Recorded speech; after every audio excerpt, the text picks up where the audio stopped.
도시 국가를 이루었던 이 사사시대 가나안 지역은 시시각각 그 지역을 주름잡는 국가들이 늘 많이 바뀌었습니다. 본문은 하솔을 통치하던 야빈이 가나안에서 가장 강력한 힘을 가지고 그 지역을 주름잡았던 시대를 기록하고 있습니다. 하솔왕 야빈은 여호수아 11장에 처음 등장을 합니다.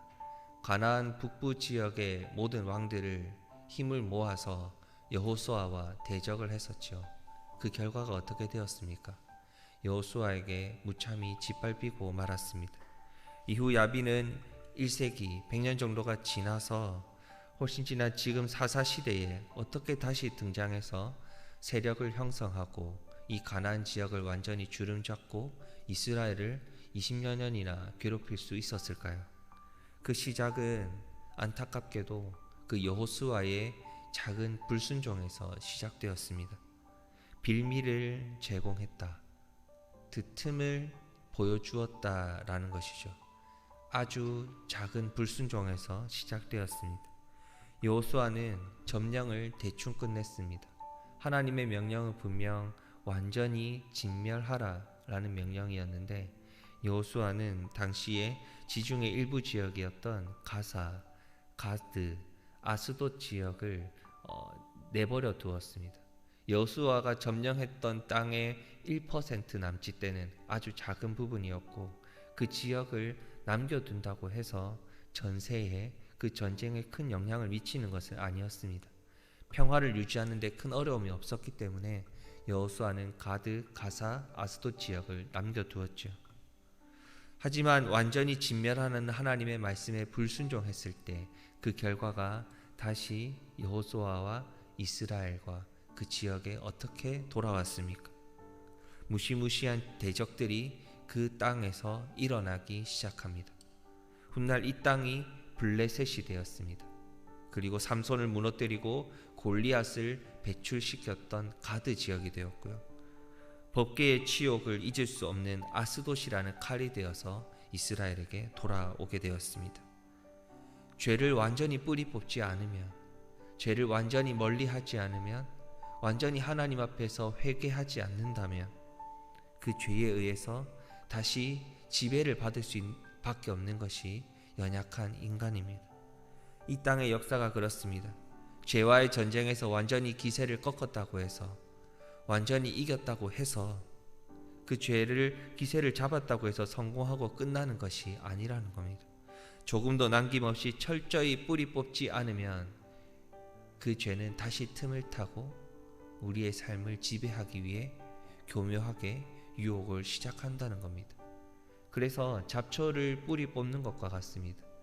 그 잡초를 제거할 때 그냥 눈에 보이는 부분만 살짝 잘라내거나 걷어내면 다시 그 자라나서 그 잡초가 가만히 내버려 두기 시작하면 그 밭 전체를 완전히 못 쓰게 만드는 것과 같은 것이죠. 하솔도 마찬가지였습니다. 다 점령했다고 했지만 어느 정도 남겨두었다고 생각했던 것이, 나는 별거 아니라 생각하고 나는 조금 더 신경 쓰지 않으면서 남겨두었던 아주 작은 불순종이 이스라엘을 하나님 벌하기 위해서 철병거 900대를 가지고 다시 돌아온 무시무시한 대적이 되었던 것입니다. 우리는 오늘을 살아갈 때 언제나 하나님 말씀 앞에서 불순종하는 이 마음, 죄악된 마음, 이 정도는 괜찮겠지, 그 빌미를 제공하는 아주 작은 불순종, 자그마한 틈도 하나님 앞에 보이지 않게 철저하게 완전하게 순종하며 살아갈 수 있어야 합니다. 우리의 삶은 이 정도는 괜찮겠지 했을 때 죄에게 어느 정도 틈을 보이면 그 죄를 즐기고자 하는 마음, 죄의 마음이 빼앗길 수밖에 없는 죄의 본성으로 가득 찬 연약한 인간입니다.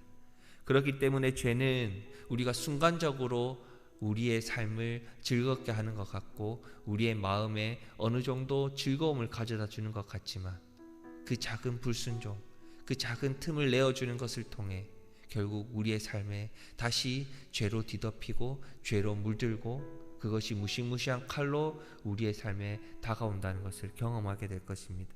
그러니 오늘 말씀을 통해서 그 작은 불순종이라도, 그 작은 틈이라도 하나님 앞에 보이지 않기 위해서 우리가 하루를 시작할 때 쉬지 않고 기도하거나 끝까지 말씀을 붙들고 살아가거나 단호하게 그 작은 것들도 다 밀어내며 온전히 하나님 앞에 서고 온전히 하나님 말씀 앞에 순종하며 서고 그 말씀을 끝까지 붙들고 살아갈 수 있는 우리 갈매교회 성도님들 되시기를 소망합니다.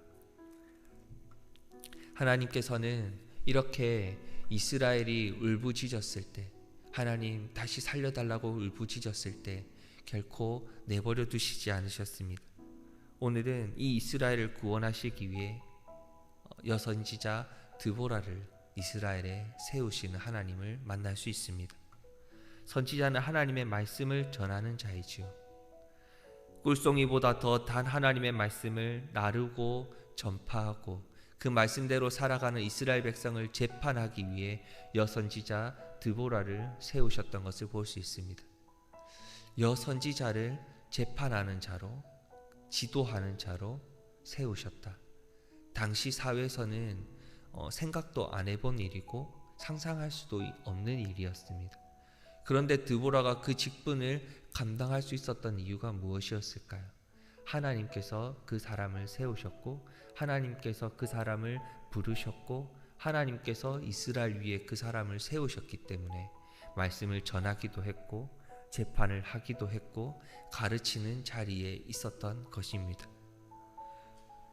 드보라는 아비노함의 아들 바락을 불러다가 납달리 자손과 스불론 자손 10,000명을 불러서 모아서 가라, 올라가라 말씀합니다. 올라가서 하솔왕 야빈의 군대 장관 시스라와 싸우라는 명령을 하지요. 어디 여자가 그런 말을 하느냐라고 흘러 들릴 수가 없습니다. 왜냐하면 하나님의 말씀을 전하는 자였기 때문입니다. 하나님의 말씀을 전하는 자의 말씀을 귀 기울여 듣고 그 말씀에 순종하는 것이 하나님의 자녀들의 삶의 모습이지요. 우리도 어떻게 반응해야 합니까? 하나님의 말씀 앞에 순종으로 반응하는 삶을 살아가야 합니다. 하나님이 부르셨음을 믿고 순종함으로 하나님 앞에 나아가야 하는 것이 우리의 삶의 본래의 모습입니다. 코로나가 잠잠해진 것은 아니지만 어느 순간 우리가 그 코로나를 지혜롭게 대처하고 하나님 앞에 예배하기 위해 예배하기 자리로 많은 사람들이 다시 돌아오고 있습니다. 갈매교회도 많은 성도님들이 다시 예배의 자리를 기억하고 돌아오고 있습니다. 이것은 우리가 하나님 말씀에 순종해서 많은 사람들이 다시 예배의 자리를 회복하고 돌아올 수 있도록 기도했기 때문입니다. 그 하나님의 말씀에 순종하며 많은 사람들을 마음에 품고 기도했기 때문에 그들이 돌아오는 것이죠. 이렇게 우리는 하나님 말씀에 순종하는 삶을 하나부터 10까지 삶 속에서 포기하지 않고 붙들 수 있어야 합니다. 그리스도인은 하나님을 믿는 사람이고 하나님 말씀에 순종하는 사람이고 하나님의 말씀을 전하는 자의 말씀을 귀 기울여 듣고 그 말씀을 끝까지 믿음으로 붙드는 자들입니다. 전지전능하시고 온 우주의 주인 되신 하나님, 그 하나님의 말씀에 순종함으로 오늘도 하나님이 약속하신 참된 영광을 온전히 나타내며 우리의 삶 속에 약속하신 감사의 제목들을 충만히 누리고 살아갈 수 있는 갈매교회 성도님들 되시기를 소망합니다. 순종하는 삶, 순종하는 삶. 그래서 완전히 온전히 내 삶을 믿음으로 드리는 하나님 말씀에 순종하는 삶을 통해 하나님이 약속하신 참된 은혜를 온전히 누리고 살아가시는 갈매교회 성도님들 되시기를 주님의 이름으로 축복합니다. 이 시간 말씀을 붙들고 같이 기도하고 싶습니다.